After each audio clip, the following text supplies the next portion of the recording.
Hey y'all, been a while. I got a new project. 73 Volkswagen Squareback. I've graduated from motorcycles and I am challenging myself with a classic restoration of one of my childhood favorite cars. Hello. So here's the deal with this one. This one I got well under market. The motor's good. I'd start it up, but it's on jack stands right now. I'll do that later. But the motor's good. The body is minimal rust. Let me see if I can... Nope, can't open that. I need my key. There we go. Body has minimal rust. Out here it's just like, it's all surface. It's not too bad. Inside the body itself, there's... This is the worst of it as far as rust goes. Like all in there, like all that. Like, it's not terrible. Nothing's really ate through. But yeah, it's gonna take quite a bit of work to get all this stuff taken care of. But I mean, all in all, it's not bad. That's a pretty gnarly dent that I'm gonna have to try and work with. I didn't even notice that one. Where's that even a dent? Oh no, that's not a dent. That's just a squareback. Yeah, so I have no experience working on air-cooled Volkswagens. So this is gonna be fun. The paint is the original color, but this was obviously, as you can see by this nice run right here, it was obviously repainted, but poorly. And also, if you can see on all the window trim, see that little line right there of paint. They didn't remove the windows to paint it. They tried to mask it with less than stellar results. So, and also this body trim right here, you can see has obviously been painted over because that's supposed to be black. Or at least if it wasn't messed with since like 1973, it should be a nice beige color. But yeah, the car needs some work. But the engine's good. As far as issues, brakes don't work at all. I'm replacing the rear wheel cylinders. Just replaced it with this guy.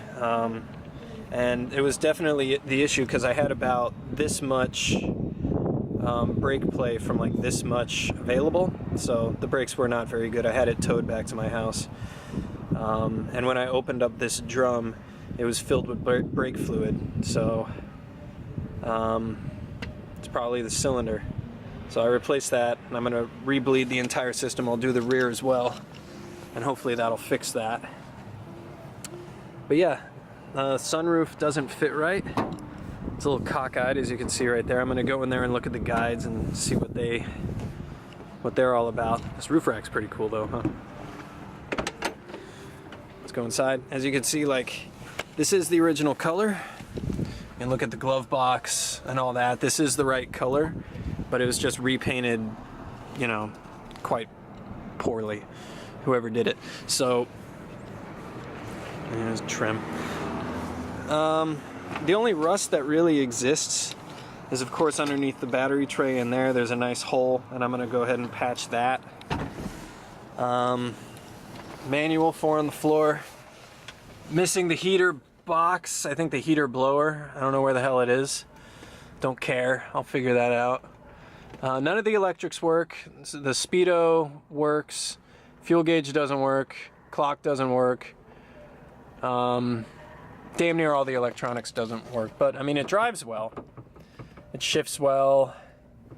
I need to adjust the clutch a little bit. Its catch point is like really, really far out. You know, look at the headliner. It's ratty. Carpets are actually in pretty good shape, but I think I'm gonna end up, actually I don't know. These carpets are in good enough shape, I might just keep them. Save myself a couple $100. Yeah, so, needs a lot of work. But I am completely ready for that. One speaker, stereo, without a stereo. I think I'm gonna stick it in the glove box. I'll stick a modern head unit in the glove box. More rust along the sill, but again, it's like, it's all surface. It's easy enough to take care of. All the suspension is worn out. I love the way an old door closes. I love that sound. All the suspension is worn out. So I got new bushings and new shocks on the way. Let's look at the frunk. Here's the frunk. Now, I got 2 washer bottles, but I'm not exactly sure that those are the right ones that are supposed to go with this car. I have no idea. 2 intake bellows. I think those go underneath the seats. And the hood doesn't latch. The reason for that is that this was never hooked up. So while I tried to drive it home, it was basically the hood was floating because it was pretty much just the safety catch holding it on. It's because this wasn't connected. There's a bit of a fuel smell. I'm going to look at the hoses there and probably replace them. I'm assuming that the reason why the fuel isn't working is because the sending unit isn't grounded. So I'm going to try and reground that, turn the car on, and see if I get fuel, because this has essentially a full tank. If not, I'll just replace the sending unit or crack open the gauge and see what's in there. And again, rust in here. It's all surface. I mean, I might try and seam seal that a little bit, and, you know, just get all this stuff taken care of. That's gonna be the biggest part. But essentially what I want to do right now, and yeah, of course all the rubber is completely foobarred. So all I'm really gonna do at this point is I want to get it drivable. I want to fix the brakes, fix the suspension, and just get it out on the road, drive it around a little bit, you know, see if the engine needs anything, see if it needs to be tuned up. It drives strong enough. I need to curb my enthusiasm a little bit, because I have to kind of figure out like how fast this actually was in its stock form, and, you know, kind of gauge my enthusiasm based on that. So I'm going to show you the engine. Thwump. This is, yeah, I'll just pull, or maybe, yeah, there we go. The locks are there for a reason. So here's the engine. It's a 1600 dual carb, 12 volt system, which I'm actually pretty happy about, because I don't have to run like booster packs or anything when I want to put a stereo on there. It's just, it runs nice. That's what I kind of like about it being a 73. It's not a 6 volt system. Dual carb setup. I haven't touched these guys at all. Looks like the air filters are okay, but as far as being synced at the throttle, they look okay, but I haven't done anything as far as syncing them. I mean, driving it around, it seems like it's okay for the most part, but it's cutting out a little bit in the top end, so maybe I'll mess with the air fuel, or maybe bump up the main jet a little bit. But I have no experience with these carbs. I just know motorcycle carbs, and carbs are carbs for the most part, but I'll figure all that shit out. It's just dying a little bit on the top end, but again, like, motor's good, tranny's good, dual carb 16. It's about as fast as a Squareback can get, but I'm not really trying to soup this thing up. I just kind of want a nice little beach cruiser, and that's all I want, pretty much. Why are you not latching correctly? Yeah, whatever. It's not like I'm driving you right now. But yeah. So as far as interior work goes, with paint, I'm gonna obviously take all this spray paint off and do what I can for all the surface rust, which shouldn't be too hard. Wire wheel, rust reformer, try and get an epoxy primer on it. Try and use that, and just, you know, strip off the panels and have those individually painted. You know, and obviously the trunk, take the windows out this time, like was supposed to be done the first time, and, you know, just paint the shell of the body this same color. Maybe actually do a dual stage instead of a single stage, so I can get better shine out of it.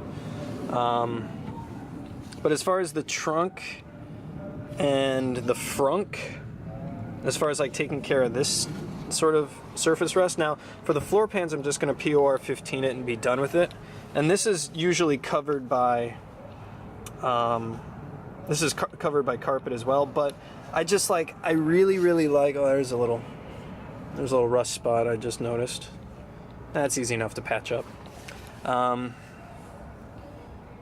As far as this stuff, like this was always body color, and so was the frunk, even though it was covered by carpet, so I want to keep it that way. So what I'm probably going to do here is I'm going to wire wheel all this stuff off. I'm going to get a spot sandblaster, take care of all this, bring it down to bare metal, and then like basically like put like again like a nice epoxy primer on top of it, and then or wire wheel it, strip the paint, put an epoxy primer on top of it, and then go to paintscratch.com and get a few spray cans of the body color and just put that in there so that I don't have to worry about like completely stripping out the interior or the electrics or anything.